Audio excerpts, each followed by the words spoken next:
Okay, again, welcome. We're excited to have everybody join us today for Beyond the Grid, Complex Generative AI Stimuli in Conjoint Measurement by Dr. Jeff Dotson from The Ohio State University. Excited to have Jeff.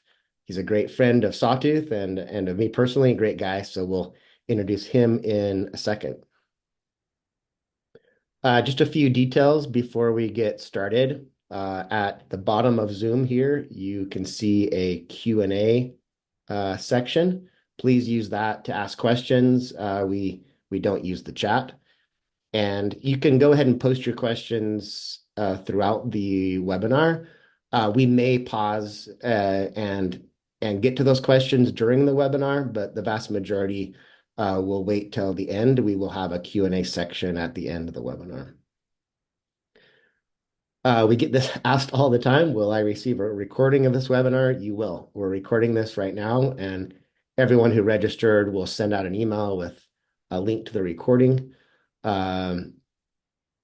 Jeff is also going to be sharing his slides, so we'll be sending those out as well this time. Some upcoming events that would love to have you put on your calendar.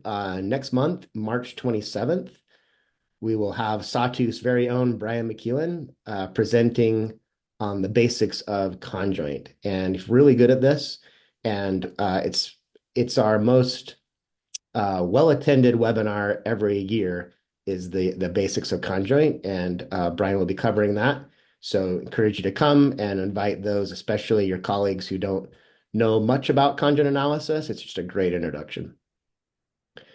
We're very excited working towards preparing for our Sawtooth Research Conference coming up in New Orleans in May. And if you've never been to our conference, highly recommend it. It's a great event and one of the best events of the year, we're told. So on May 6th, we have some pre-conference workshops, including the Choice Modeling Essentials workshop and Turbo Choice Modeling. And then 7th through 9th of May, we'll have our full Sawtooth Research Conference, for short SRC, there in New Orleans. You can go to sawtooth.com/events to learn more about all of this. We are putting together a webinar in April that will feature some of the presenters from the conference, and more details on that will be coming. Just a little plug for Sawtooth Software. If you don't know much about us, we make a powerful survey platform. We're really good at conjoint analysis and MaxDiff. We are easy to use, and we believe we have the best support in the industry, and invite you to check that out. You can try us for free at discover.sawtoothsoftware.com, and we'd love to have you take a look. Okay. With that, I'm excited to introduce Dr. Dotson.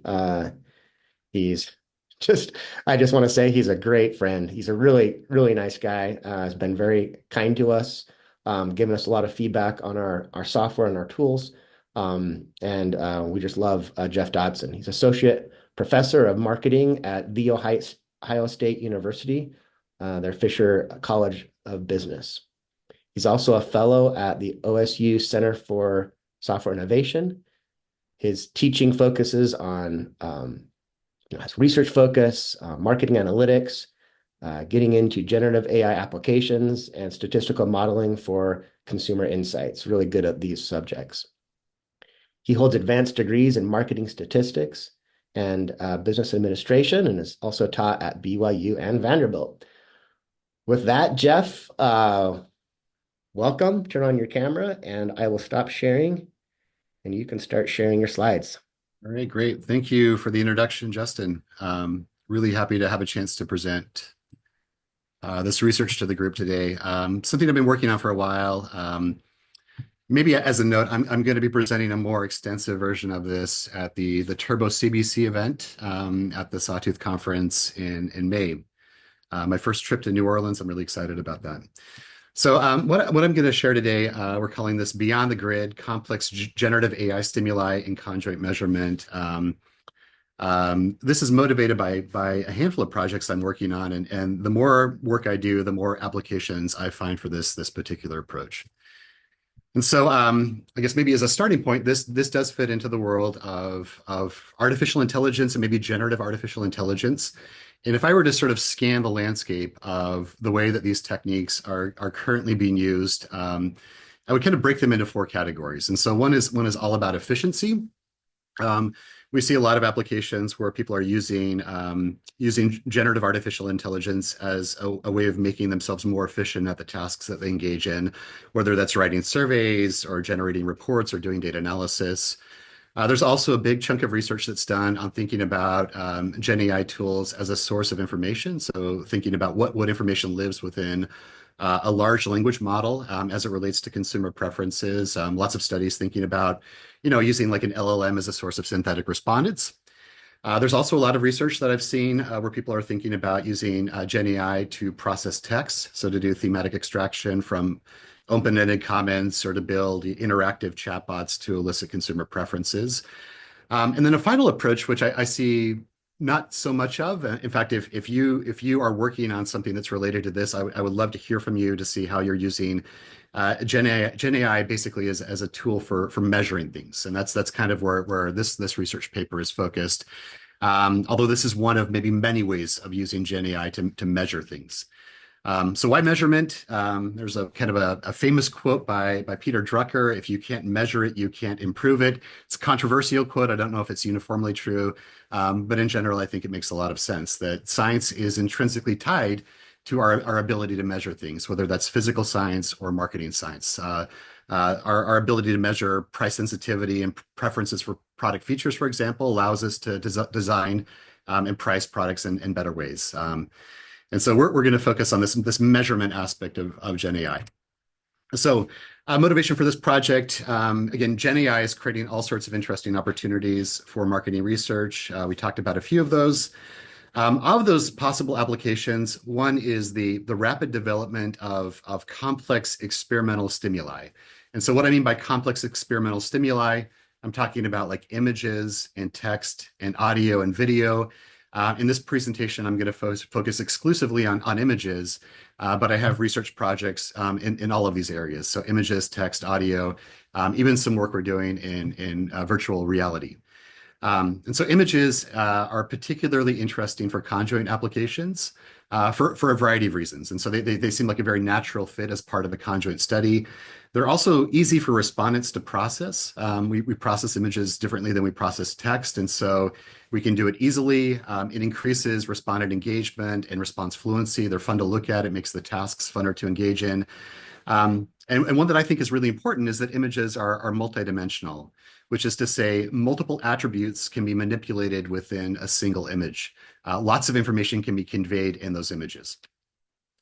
Okay, and so I've been working on images in Conjoint for a long time now. I have a paper with Ellie Feit and Mark Beltramo that we've worked on for many years now, where we were thinking about what is the impact of product aesthetics as it relates to early stage design decisions. The first application was focused on vehicles, and so if a product designer wants to understand the aesthetic appeal of a particular vehicle profile, so shape and scale. Can they incorporate those into conjoint designs to make those statements kind of early in the design process?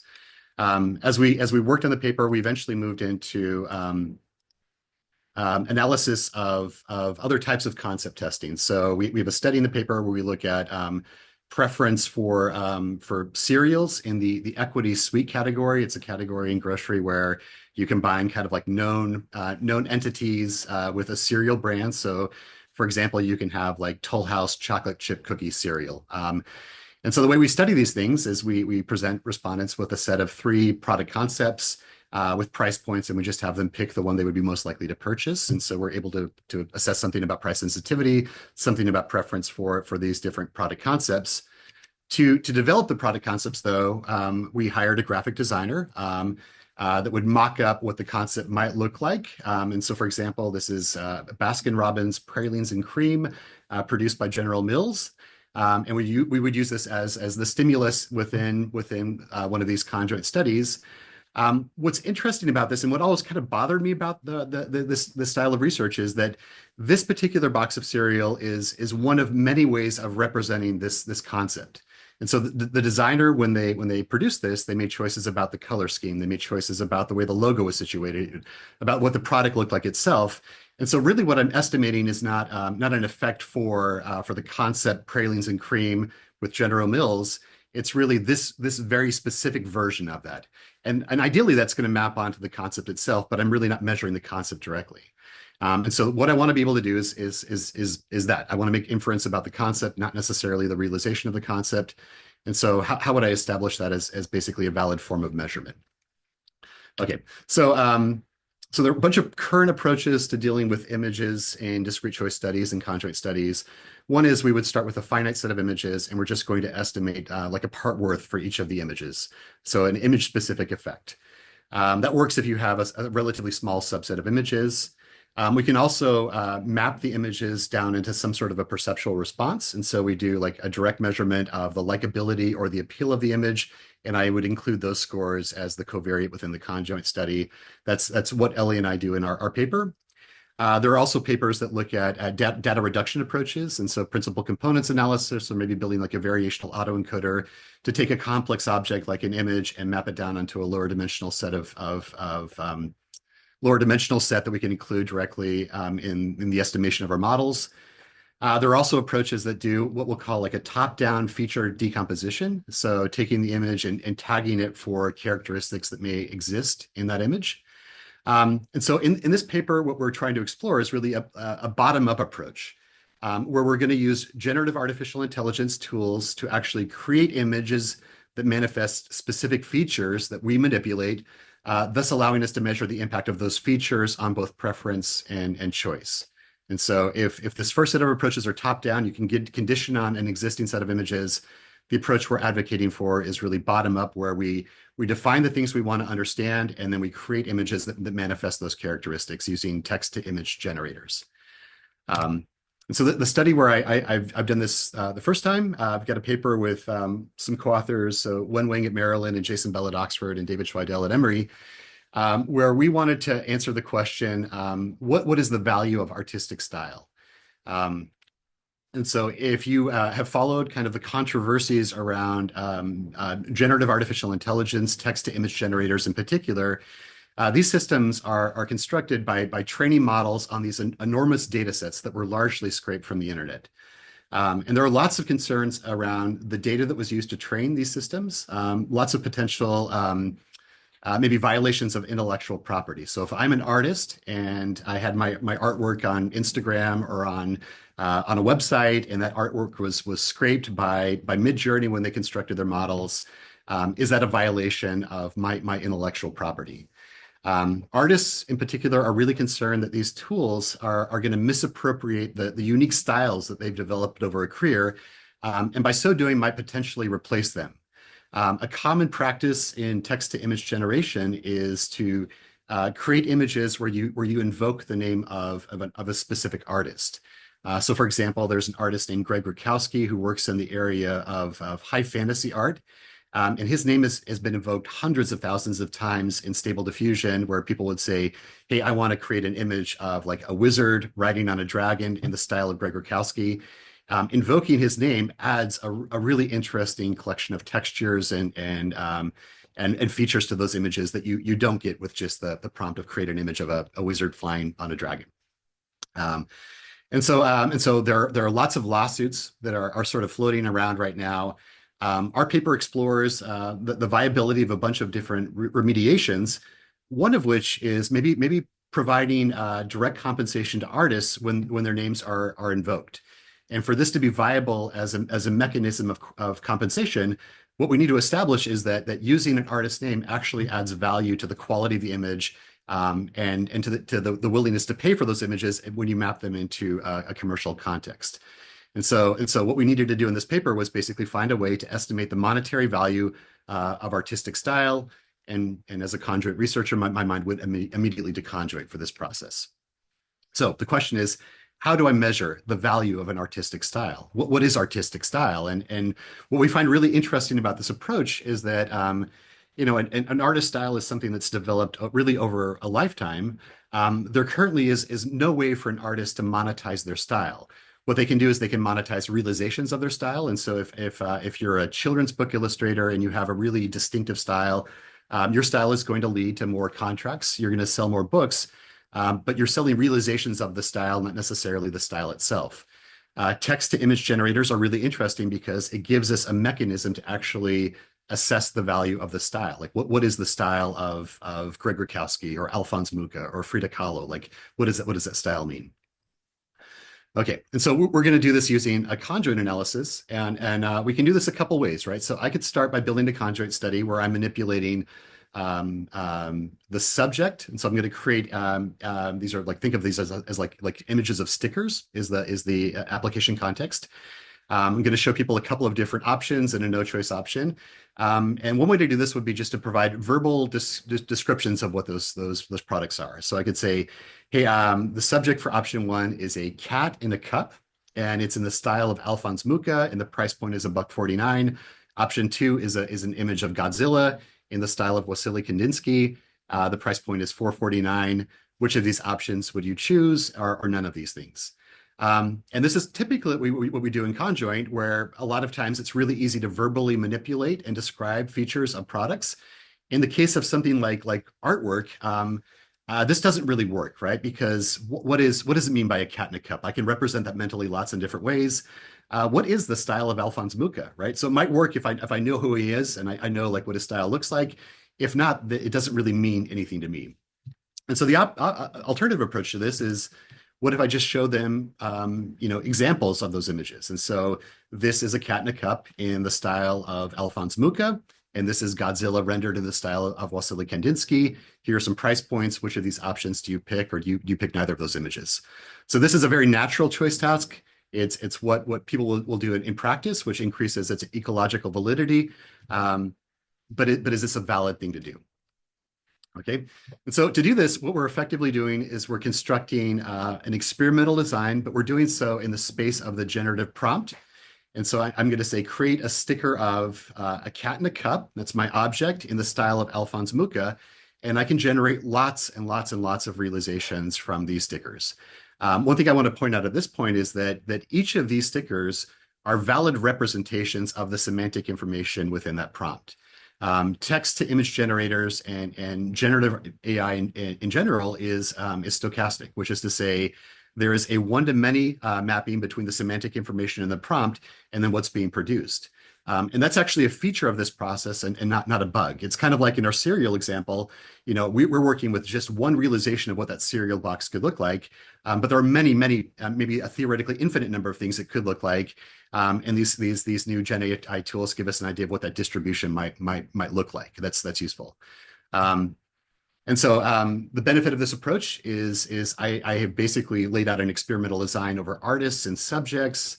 I'm able to create realizations of images that map onto those dimensions. And now I'm able to estimate, preference for artistic styles, preference for the objects. We measure an artist royalty in this process as well, including price sensitivity. But eventually what I can do is I can start to map this onto a preference score and also a willingness to pay for artistic style. And so what I find is that in this context of stickers, adding the style of Alphonse Mucha increases willingness to pay by about 37 cents relative to having no artistic style present. And so now I've got a formal mechanism that I can use to actually assess the value of artistic style. And we can use that as the basis for thinking about what would be fair compensation for artists. Okay, so as it turns out, there are lots and lots of applications for this approach where we're going to use GenAI tools to actually create the stimuli that we imbue within our conjoint studies. And so concept testing is an application. You can think of package design, product photos, social media posts, advertising copy. These could be images, it could be text, it could be video, it could be audio. The goal is really to be able to create these complex stimuli that manifest the underlying characteristics that live within the experimental design. And the key motivation that underlies most of this is that humans are better at responding to specific things as opposed to abstract things. So I can respond to the realization of the vinyl sticker of a cat in a cup in the style of Alphonse Mucha, but I don't really know how to think about the abstract concept where you just tell me, hey, it's a cat in a cup and here's the artist's name. That to me is really complicated to do. But if you just ask me to you show me the picture and a price point and ask me to make a choice, I can do that. I can do that very easily. Great. So even though we have done this and I like the results, it raised probably more questions than it did answers. It presents us with what is effectively a measurement challenge. So in my mind, we are effectively creating a new measurement scale. And to be able to do this, we need to be able to evaluate the properties of that scale prior to deployment. And those properties specifically are going to be validity and reliability. Okay, and so we want to establish the properties of the scale prior to using it. I have a lot of questions, right? So is it possibly to orthogonally manipulate multiple features within the same prompt? And so can I find ways to disentangle correlation that exists between the features within the embedding space? Can I actually create like, a cat in the cup in the style of Alphonse Mucha? This becomes difficult as you start to manipulate text. A lot of times there are concepts that are correlated in the vector space and the embedding space for text, and you want to find ways to actually be able to manipulate those things. Again, how do we deal with the fact that GenAI is intrinsically stochastic, which is to say there's this one-to-many mapping between the semantic information in a prompt and the possible set of generated images. It's to say, basically, these images are being generated from a distribution of unknown form. How do we learn about the distribution, and how do we think about how many images do we need to basically represent the variation that exists in that distribution? So, three kind of big questions that we're going to address in this process. The goal here is really to build a protocol that researchers can use to rapidly develop and justify this type of measurement. So, if you want to engage in this type of measurement, how can I have some degree of confidence that what I'm doing is valid as a system of measurement, that I'm actually measuring the things I care about? Okay, so that's what I'm going to present. So protocol for establishing the validity of GenAI stimuli. So again, we are building an experimental design in the space of the generative prompt. And so, for example, I've got this generic prompt here, which is create an image of some target with feature 1, feature 2 through feature K in some sort of a given context. So the target is going to be the object of interest. That's going to be fixed across all design iterations. It's the thing that I'm producing. The features are going to vary according to the experimental design. You can have one feature or two features or possibly many features to the extent that you can actually manipulate those things in a way that's valid. And the context, it's going to be all of the additional details about the image. It's also fixed across design iterations. It's going to restrict the generative distribution, and it basically defines the space to which we are going to generalize. And so target plus context means we're going to generalize to this general space. Okay, and so when we think about accuracy of measurement systems, there are two things we have to take into consideration.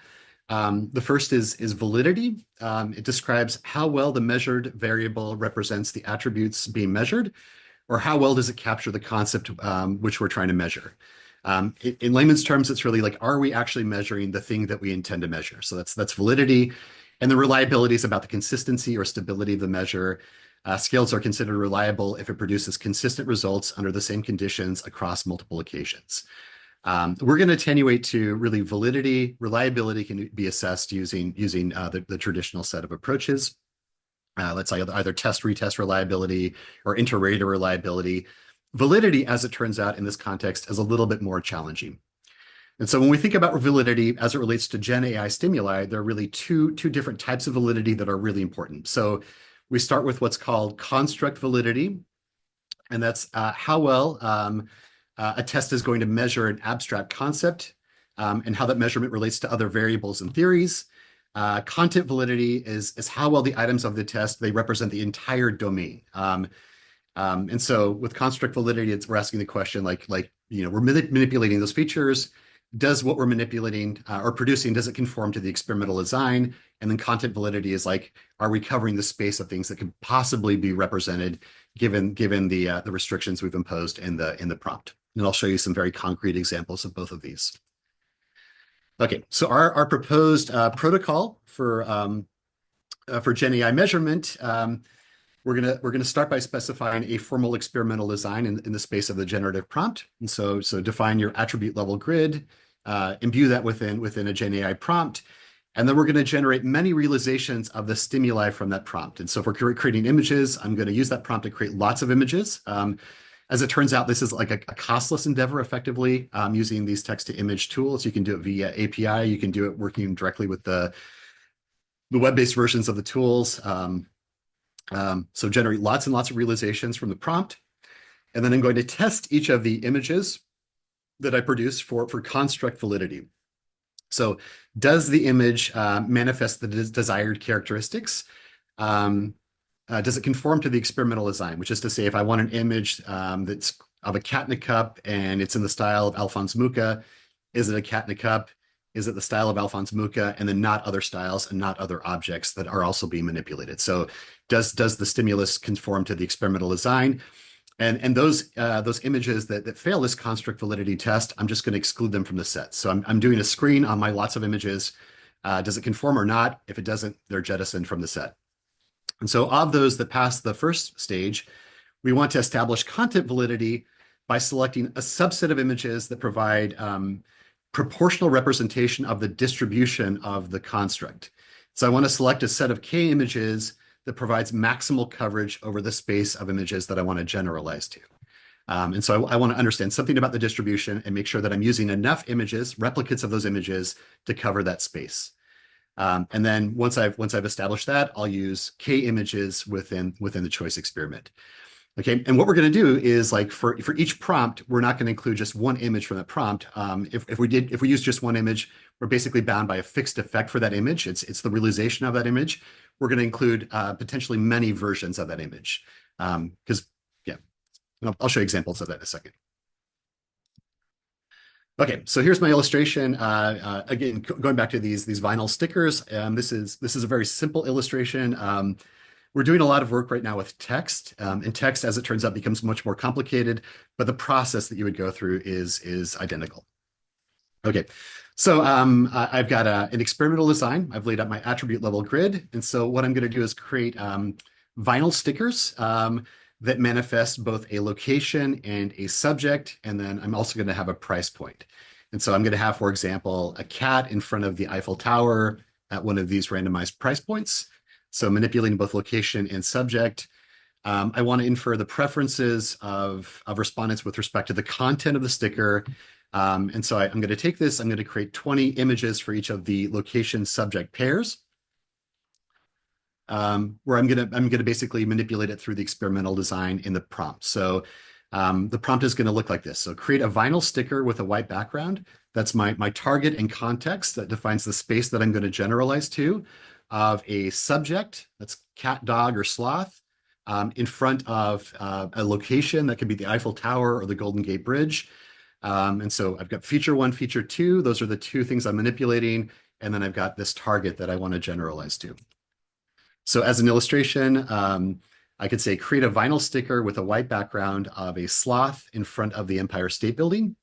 And again, the semantic information in that prompt maps onto many possible realizations. And so these are all valid versions of, like, sloths in front of the Eiffel Tower.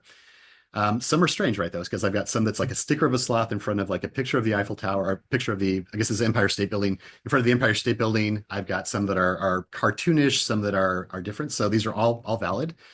I could do a dog in front of the Golden Gate Bridge. So vinyl sticker with a white background of a dog in front of the Golden Gate Bridge.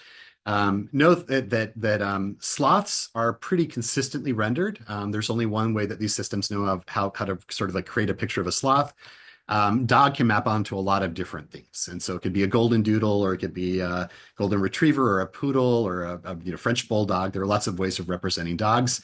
One thing I'll note is that as you go through this process and you start to see what's being produced, it may be a opportunity to sort of say, like, do I really mean dogs in general, or do I care about a specific breed of dog?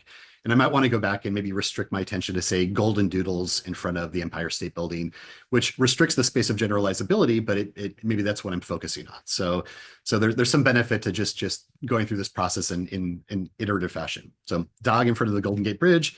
I could do cats in front of the Eiffel Tower and generate lots of these images. Okay, So once I've produced all of these images, I want to measure the construct validity of each image, which is to say, does it manifest the desired features? And you can do this a few ways, right? So one would be like a manual approach where I have human raters indicate if the desired features are present. This can be really costly and time consuming if you have lots and lots of images. The approach that we're advocating for is actually just using a multimodal LLM to provide those assessments instead of humans. And so I can take an image, I can feed it into a multimodal LLM, and I can say, hey, which of the following are present? Is there a cat? Is there a dog? Is there a sloth?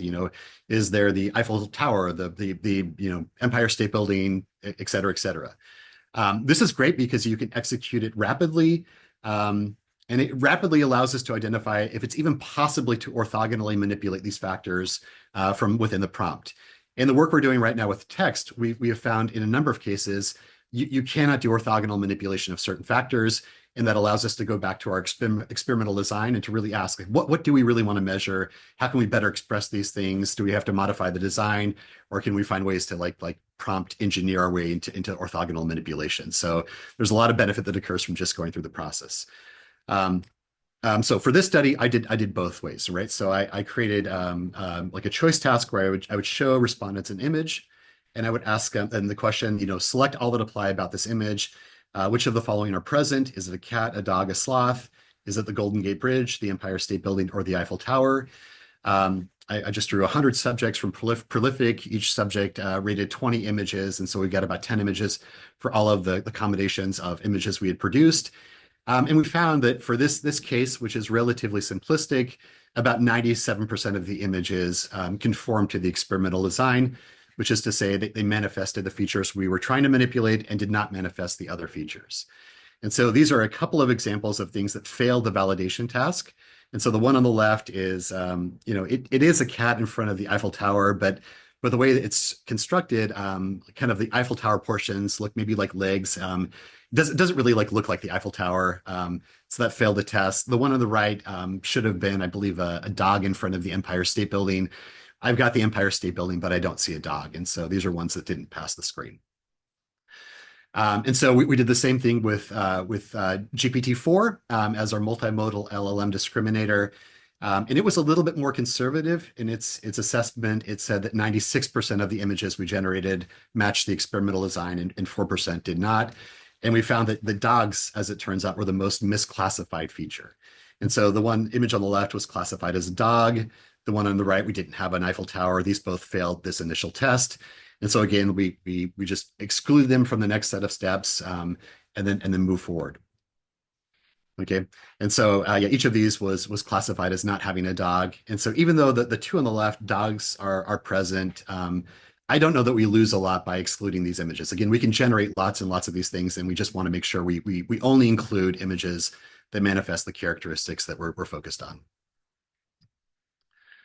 Okay, so once we've established our construct validity for a set of images, we want to go through this process of establishing content validity. And this is I think what's different. It's formally part of scale development, but it's a little different and really important as it relates to GenAI stimuli. So again, there's a large number of possible images for each prompt. So the mapping between the semantic information in the prompt and a particular image is one to many. And the question we're asking is really, how does our estimated, or how will our estimated effects change if we alter the set of images that we include in our study? This gets back to this notion of reliability. And so if I were to select, 20 images from this prompt, am I going to get the same effects if I use that set of 20 images as if I used a different set of 20 images? Or if I just pick one or two of those images, am I going to get the same effects if I picked a different one or two images? The intuition I've had, and what we did with the GenAI artist study, is that I know we have to have lots of these things. That my intuition is like, you need lots of replicates, but the question is really how many and when can we establish that we've got enough images to represent the space that we care about? So our ability to accurately measure a phenomenon is strongly influenced by the variation that exists in both the manipulated and non-manipulated features in the prompt. Again, like the word dog maps onto a big distribution of potential dogs, much bigger than the word sloth. And so I would expect to see more variance or heterogeneity in images produced from the word dog than I would from the word sloth. And so again, like we're generating these images from a distribution, but we don't know the characteristics of the generative distribution. The advantage we have using these Gen AI tools is that we can quickly create basically like an empirical distribution. So we can generate lots of realizations, and I can just observe the resulting variation. And that's a very inexpensive task. And so I don't know the theoretical properties of the distribution, but I can create the empirical distribution, and I can start to work with this to make sure we're providing a reasonable cover over that space. Okay, and there are lots of ways you can do this, but they're all based upon like what can we do with an image? Like what information can we extract? As it turns out, one thing we can do that's relatively easy is to compute the similarity between any pair of images. And so we're going to compute the pairwise similarity of all images that pass the construct validity test. The way we get there is we're going to take our images, we're going to feed them into a pre-trained convolutional neural network, and we're going to extract the embeddings for those images. And so just think of like a vector representation that represents the characteristics of those images. Once I have the embeddings, I can compute the pairwise cosine similarity between any pair of images. And then I'm going to select a subset of K images to include as stimuli in the study, where the K images that I'm using should provide reasonable cover over the space of all empirically observed images. And so it doesn't really hurt you to use lots and lots of images. I guess the question we're really asking is like, how many images do we need to make sure that we're covering the space of potential images? Okay, the intuition behind this is such, right? So imagine that this oval is like the space that I want to generalize to. Okay, I want to generalize my findings to this space, conditional on object, context, and generator. If I were just to generate one image from my prompt and use that as representation of the space, it doesn't represent the space. It represents that point in the space. And so any statements that I make about it are not about the space at large. It's really just about that fixed effect. If I were to generate 3 images from that space, but they're all kind of similar to each other, I'm not saying anything about the space at large. I'm really just saying something about that local region of images that I've observed. And so what I want to find is coverage over the space of possible things that can be realized, to make sure that when I kind of average these things out, I'm representing the space at large as opposed to localized regions of the space. And so the question is really, how many images do I need to represent that space, and then how do I select those images? Okay, so I mentioned like one thing we can easily do with images is we can compute the similarity of different images. And so I've got basically this is like for blocked out by cat, dog, and sloth across the different locations. This is a heat map of the cosine similarity between images. And what you see is that the sloths are much more similar to each other in terms of composition. Lots of green down in that part, as opposed to dog, where we get some similar images and some very dissimilar images. My intuition is going to be that I can represent the space of sloth by using a much smaller subset of images than dog, which is to say I need lots of images of dogs to be able to represent that space, maybe a smaller subset of images for sloths. Okay, if I look at locations, there's just a lot less consistency in that process. If I were to sort of like zoom in on the sloth cosine similarity image, the ones on the top are images that are similar to each other. The ones on the bottom are dissimilar to each other, but these are all valid images. They're all pictures of a sloth by the Empire State Building. And so I want to make sure I have a combination of both the top and the bottom when I run my studies. Okay, and so I'm going to kind of abstract away from the technical details of this. I'm presenting this paper in a bunch of applications at the Turbo CBC conference at the Sawtooth software conference, and I'll go into more of the details. We're just about to produce a working paper of this version that has all the technical details. Happy to discuss kind of the approaches we're using to select that subset of images. There are lots of ways of doing that, and they all have kind of a similar feel to it. And I think we've finally settled on one approach that we think is computationally feasible, but they're all based upon like being able to compute a cosine similarity matrix and then to do things with that matrix. Okay, so once I've selected the number of images I want to include, I can take those and I can imbue them directly into a conjoint task where I would show, in this case, people three images. So, which sticker are you most likely to purchase? Option 1, 2, or 3. I can randomize my price points across those things, and I can have people make choices. And so just as a point of contrast and to kind of establish this notion of content validity, we ran 3 versions of the study. So each version of the study had 75 respondents per study. Each respondent went through 15 choice tasks. We replicated this 3 times, where in the first study we only used one of those images. And so, for example, this cat in front of the Eiffel Tower, that is the only cat in front of the Eiffel Tower that was used in the study. For the second version, we used 5 realizations of that cat by the Eiffel Tower. For the last version, we used 10 of those realizations. And what we find is that as you add additional images, you start to get stability in your coefficient estimates. And so things change a lot from 1 to 5 images. They don't change quite as much as you move from 5 to 10 images. And we're trying to find kind of a mathematical way to establish like how many do you need given the intrinsic variation that lives within the space.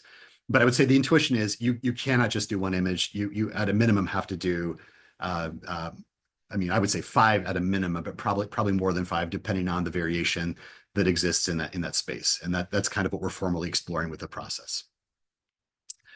Okay, I think we're at about 12:40, so we should have some time for questions. But just a couple of comments before I wrap up. So, and so in my mind, the use of these Gen AI stimuli, I think it presents a really interesting opportunity to measure a variety of previously inaccessible concepts and constructs. So the example of artistic style is one. I don't know how I would measure artistic style without being able to imbue these images with artistic style and to construct a conjoint study where I force people to make trade-offs where style is one of the things they have to trade off. Like this opens the door, I think, to a lot of really interesting measurement opportunities. I love that this is a bottom-up approach, which gives us a lot of control over this measurement process, right? So rather than relying on variation that exists in an existing set of images, I'm able to really like define an experimental design or the things that I care about, and then I create those objects that manifest those underlying characteristics. It gets me back to like very interpretable, very useful models and estimates. And one of the big takeaways here is that before you apply this approach, you've got to make sure that you're using valid stimuli. And that would be both construct and content validity. I've seen a couple of published papers that did not go through this process. And I have a lot of concerns and doubts about whether or not they were really able to measure the things that they claim to measure. There's a lot of cherry picking, I think, that happens in the process of, which stimuli are included in the study and which stimuli are not. Which is to say, you could probably manipulate the effect size in a way that is not realistic.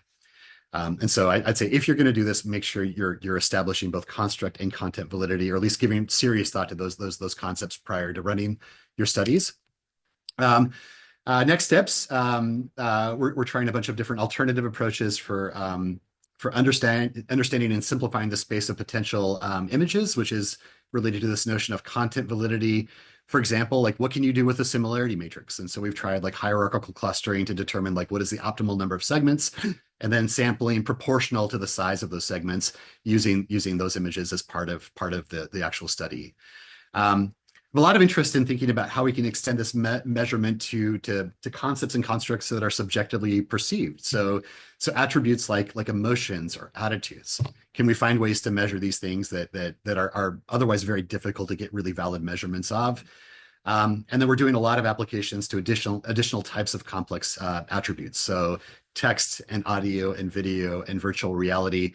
It's like all things like once I started going down this path, every time I approach a project, I see new applications of this methodology. So if you've done something like this, if you're working on something like this, by all means, I would love to hear what you're doing. Please contact me if you have questions or if you have thoughts about this. I'm going to share the slides with you. You can find my contact information on my page at Ohio State. But I think at that point we can probably move to questions. Justin? Yeah, thank you so much. Fascinating. Let me share my screen and just cover a few things, and then we'll get to the Q&A. Just a quick reminder about our upcoming events. Jeff, you're going to be speaking at is it the Turbo? That's right, Turbo. Yep. Yep. So you'll be see Jeff again here at the May 6th Turbo Choice Modeling workshop in New Orleans. Backing up there. So yeah, next month, March 27th, we're going to have a Mastering the Basics of Conjoint webinar. Excited for that one. And then yeah, just get this Sawtooth Research Conference uh, week of May 6th through 9th on your calendar. Just a reminder to check us out, discover.sawtoothsoftware.com to play around with what we have, the powerful tools we've been building. So anyway, with that, Jeff, in the bottom of your screen there in Zoom, you should see there's a bunch of questions there. I've got it open. Yeah, I'll just go through these sequentially. So, Yeah, great. okay. First question was, how would one control for the baseline to be with no artistic style, as in should it be considered an aggregate of all the other artists? I think in our application, we wanted the baseline to be no artistic style. So it was really artistic style with and without. If I wanted the baseline to be like a composite of the other artists, I could build that out in simulation, right? So in fact, the contrasts are baked in. So if I wanted it to be Alphonse Mucha relative to one artist, I can do that contrast directly. For the other artists, I believe I can work that out through simulation. These are Bayesian methods, which means I can compute I can compute I can do statistical inference basically over like the direct coefficient estimates or any function of those coefficients. Once I have those things estimated, I can find ways to get there. It's probably not a great response. Next question. So have you tested this on evaluating the creative value of existing social media posts as a way to understand the quality of creative content? I have done a ton of work on trying to find ways to assess the value of creative content. Um, I have not done it yet with this particular approach, and I'm trying to think of like how would I go about testing existing creative content. In my mind, it would be something like I would want to know basically what are the features. So our approach is really about defining interpretable features around what gives rise to good creative content. And then if I could find ways to map existing creative content onto that feature space, I would have ways of doing some form of evaluation. So if I can find out like what are the features of images that increase like click-through rates, I could take existing images that are part of like a sponsored Facebook post, and I could try to figure out like what's good and what's bad. Um, so the long and short of it is no, I haven't done that yet, but that would be an interesting thing to pursue. From Josh Wilson, when creating the AI generated images, do you always create multiple for each prompt? How do you decide which images to use in the study? And so that kind of gets back to that content validity portion. The answer is yes. And so the intuition is you need multiple images for each prompt, for each realization of the prompt. And the determination of which images to use in the study, you're going to use multiple images. Again, like the cat in front of the Eiffel Tower can be manifest a lot of different ways. When someone would go through the study, they may see the same image twice, but they may see just many different cats in front of Eiffel Towers. And what's important is that the semantic information in the prompt, like the design is manifest in those things. That's what I care about, not the particular realization. But I want to be able to average over, like integrate over all of the variation that exists in the ways those things could be manifest. The selection process that gets back to this content validity thing, and that's really what we're working on as it relates to determining the specific number of items we should use and which items specifically we should use. But the intuition and what you could do now is just use a lot of them, right? And I think maybe using a smaller subset is maybe it's a function of like the software you're using to do data collection. In fact, I'm not really sure how I would do this in Sawtooth Discover. I guess maybe Justin and I could have a conversation about that. But I have some thoughts about how you would do that. Okay, next question.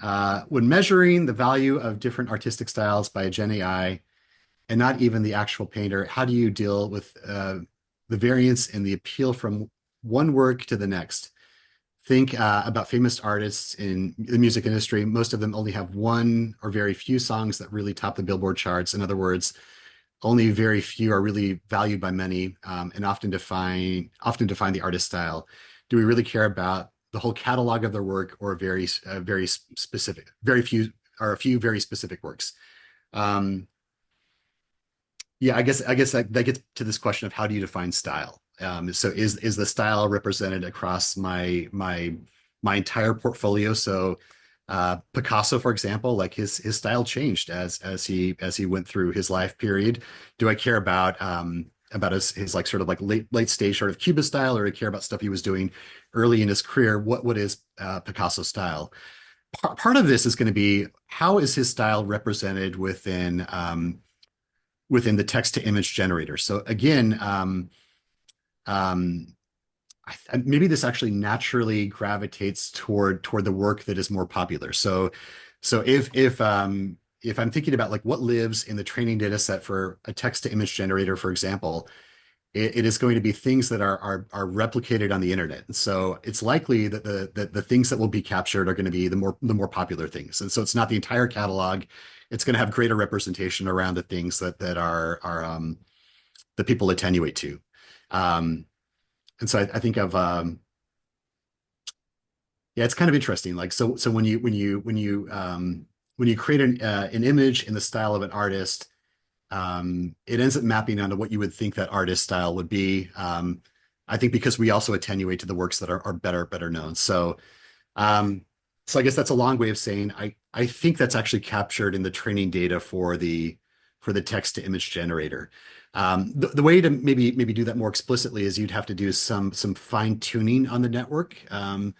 Uh, to maybe have it attenuate to certain things and away from other things. Now, music might be a really interesting case, right? So, and I don't know nearly as much about text to music generators. Um, that's actually a really interesting question. I'll give some more thought to that one. Um, okay, so next question is, what about malformed images of cats, dogs, cups? Would the multimodal LLM pick those? If I wanted to, I can do basically, I could use another screen, which would be a screen for aesthetic quality, which is to say, maybe what I want to do is make sure I'm not including like the malformed images. I just want images that are of reasonable aesthetic quality and not those that are unattractive. And there are existing models. There's one called NEMA, which is a model where you can feed an image and it's going to give you an aesthetic score for the image. I might want to do something like define a threshold over NEMA scores where I'm only including images that cross a certain boundary. Something like that might screen out the ones that are intrinsically malformed. Some of the better text to image generators, they don't produce a lot of malformed images. I know we saw a few with like there was like one of a cat in front of the Eiffel Tower that I would describe as being malformed. That's one that I would probably want to jettison. I don't know that it hurts you necessarily from a measurement perspective if you have lots of versions of those things. It's just going to add noise to the process. Again, that's why you would probably want to have lots of realizations of that image. But yeah, if you wanted to, you could define some sort of like an auxiliary screen that allows you to screen out malformed images. Um, I think what I want to avoid is cherry picking the stimuli. I don't want to just pick the things that look the best because I'm going to basically push effects in a direction that are maybe not realistic by virtue of just choosing the ones that I think are good. I want greater representation. It's a really good question. In other categories, especially those that are representing a brand and with type brand guidelines, do you suspect that the percentage of images passing the construct validity test will be much lower than 97%? A brand with type brand guidelines, do you expect? Yeah. Uh, yes. Yeah, for sure. I mean, I think you'd really have to tighten up the prompt to be able to get it to minute. I'm thinking maybe of like design for vehicles, like where vehicles have like there are like brand guidelines, brand characteristics. Like so, like a BMW has to have a very sort of specific characteristics of a BMW. Um, I think you'd really want to tighten up the prompt to make sure that those things are manifest. I'm not I'm not sure. I'm actually not really sure what that would look like. I think that's worth exploring. But I do think, yeah, probably the construct validity would be lower than 97%, which again is totally fine. You just want to make sure you can identify enough objects that pass that screen that you can feed it onto stage two. That's a good question. Okay. After seeing the generated set of images, say for the sloth in front of the Empire State Building, would you ever try and determine other random attributes that GenAI used for the image and model those as additional variables, cartoonish versus realistic? In other words, how do you account for additional noise that the GenAI that randomly includes within the prompt? That's a great question. So again, this comes back to the idea of like like what is the space that I want to generalize to? And if I impose no other conditions other than sloth in front of the Eiffel Tower or Empire State Building, um, I need to take a combination. Whatever it produces is valid. After observing those things, I might say, well, what I really want, what I really had in mind initially was like a realistic, like photorealistic sloth in front of a photorealistic Eiffel Tower. And I might add that as context to my prompt, which is again going to restrict the space of what it can produce. Or maybe I want it to be cartoonish, in which case I need to define it as cartoonish and not photorealistic. And so what we found as we do this is that it forces you to say, oh yeah, I had this like nascent idea of what I wanted to study. And as I go through the process of creating things, I realized really quickly that like, oh yeah, this is not exactly what I wanted. Maybe I want to tighten down the prompt in some way to make it produce things that are more consistent with what I want. In the case of text to text generation, this is really important because a lot of times we have like these abstract features we want to try to manipulate. And the way we think about those things is not the way that the AI thinks about those things. And you end up iterating back and forth until you use language that captures the construct that you care about, but does so in language that the AI can actually understand. And in our formal paper for this, we have some examples of kind of that process. Great question. Why is CNN to generate the embeddings? We're using like ResNet to do this, I guess because it's easy, right? So I can take a pre-trained convolutional neural network, one that was designed to do image classification. I just chop off like the last layer of it. So I'm not doing the classification task. I'm just taking the image embeddings from the last layer, and I use that as the embedding for the image. There are other ways of doing this. I think what we find is that from a similarity perspective, it doesn't make a huge difference, but you could get the embeddings from other places as well. That's just what we're doing. I think it's like easy to download those models from Hugging Face, and like it's like there's like an easy process to doing that. By the way, I'm happy to share code for doing any of this stuff if people have an interest in this process. Good question. For I guess to that question as well, for like the text stuff, we just get the embeddings directly from whatever the text to text generator is, right? So you can extract those directly from OpenAI or yeah, whatever the text to text generator is. Next question. So in the experiment to measure the effects of artists, the benchmark is the test, or the benchmark is text. Okay.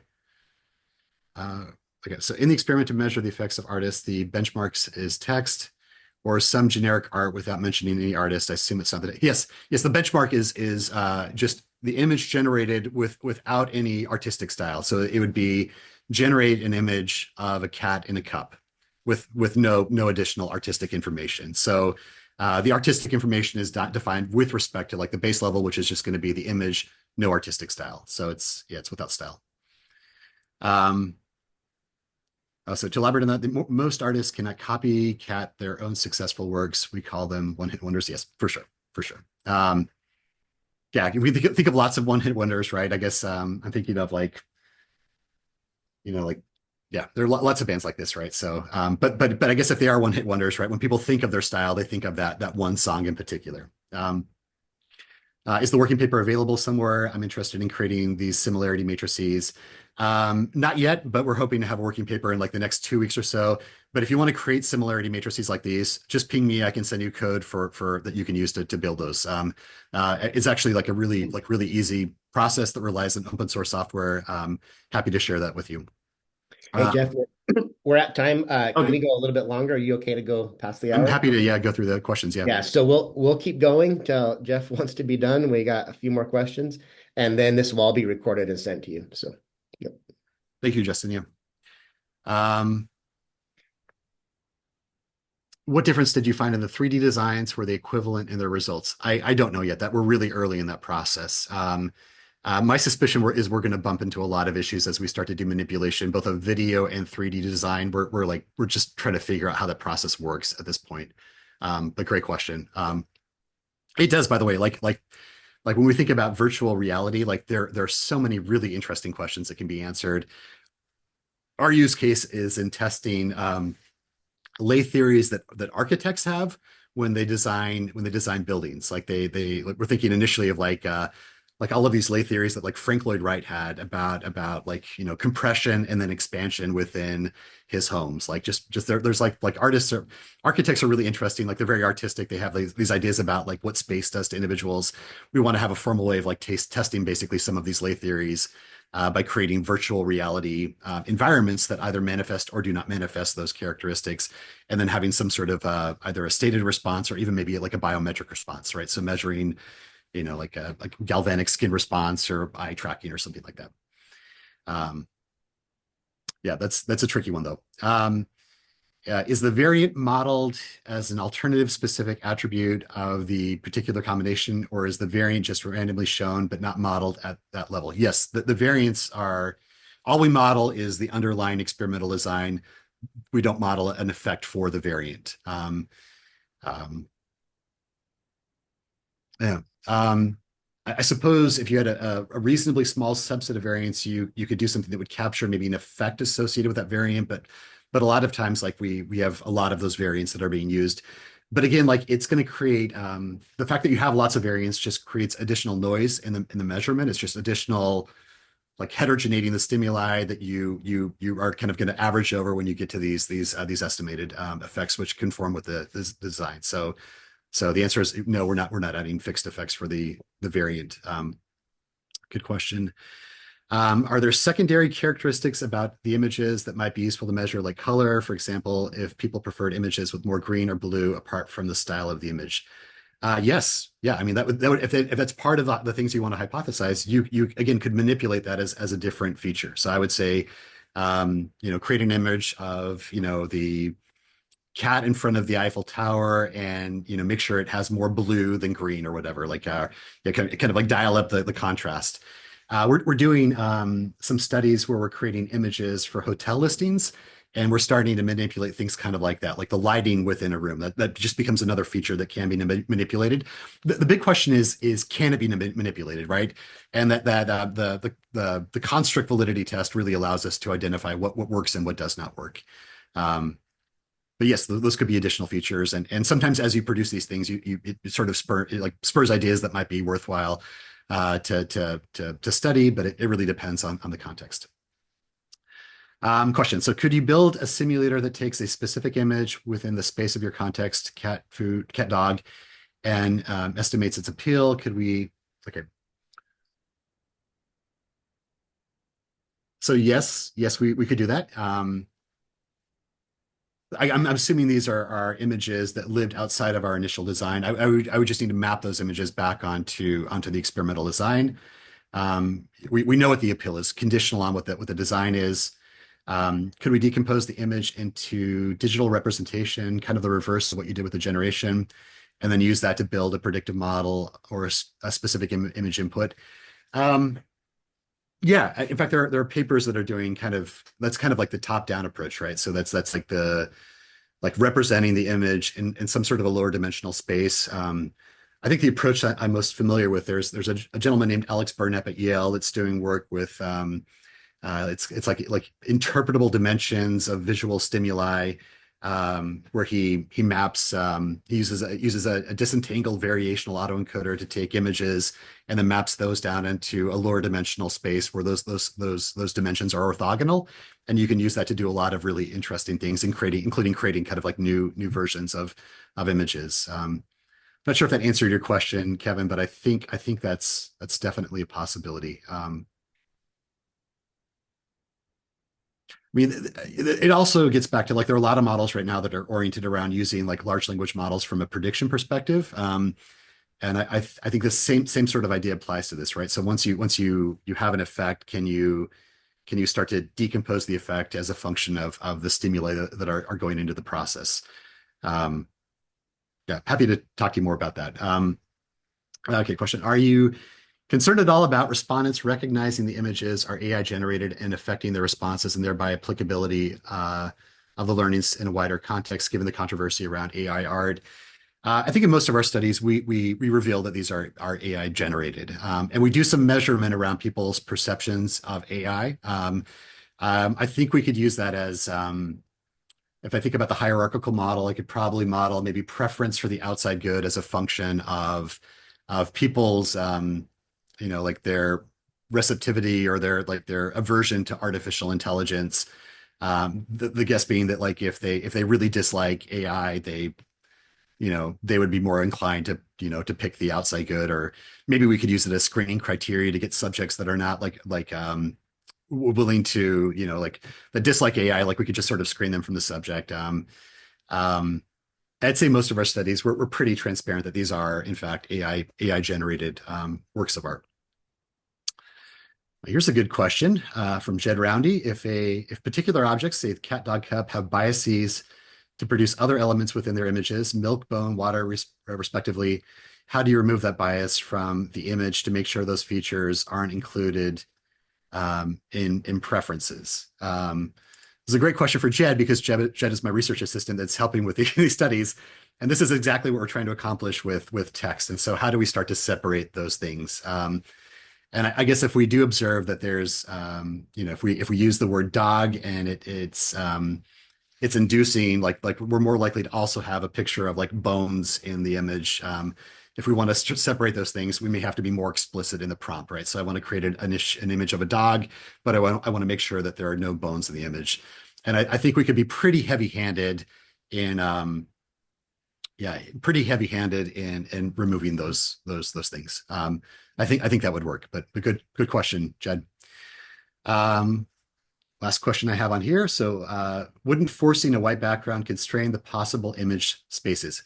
Yes. And that's intentional, right? So that ends up being part of that context to say what I want to generalize to is a white background.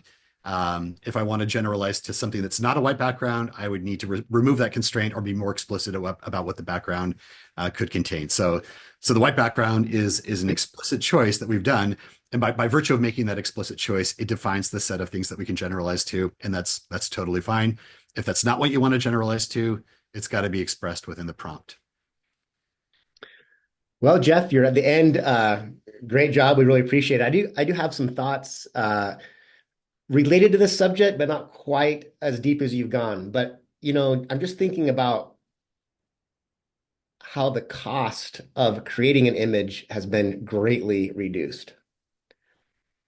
And maybe I wouldn't want to put images in my survey because of the cost and the hassle of having to do those. But now the cost is zero. So would putting more, being a little more savvy in this area and adding more images make my surveys more interesting and therefore get more engagement and therefore get better data? I don't know. Any thoughts around that? Yeah, no, I definitely think that having the images in the study increase. I think it increases engagement. I think you guys have done some research around that. I'm sure somebody has presented a Sawtooth paper at some point in time where they looked at the impact of like images on engagement. But just intuitively, it's like if you like images are like fun to look at, right? Like it makes a presentation more engaging. It makes the studies more engaging. Um, I guess the trick is going to be like what does the image do? What are you doing with the image, right? So how are you using the image to with respect to the study? So does it serve a role? Are we using it to measure something, or is it just something we're using to encourage engagement? And I guess maybe to that point too, Justin. So like when we did that serial study, we did this a bunch of years ago. We had to hire this graphic designer to create this concept art. And what I would have loved to do is have the graphic designer create like lots of versions of what these things could look like. So I can basically average over the choices the designer was making when we estimate the effect of the concept. And the hindrance was always cost. It was like it was already expensive to hire the graphic designer. It would have cost us if I have her generate 10 images instead of one image, it's going to cost like 10 times more, right? So that was a big hindrance. And now the cost is not zero, but it's like very close to zero. It's like your 20 buck a month like subscription to Midjourney, or $20 for Dolly 3 or whatever. Yeah, I think it opens the door to basically things we wouldn't have done for cost constraints. Those constraints have kind of disappeared with most of these things. Yep. Yeah, many folks are probably intimidated to try to get into this area at all. And maybe an easy first step, right, is just, hey, let's make my survey a little bit more interesting, add in Yeah. some images. Okay, well, thanks so much for your time and really appreciate it. We'll be getting the recording and the slides out to folks. And with that, thanks again, Jeff. Everybody have a great day. Thank you. Bye. Thank you.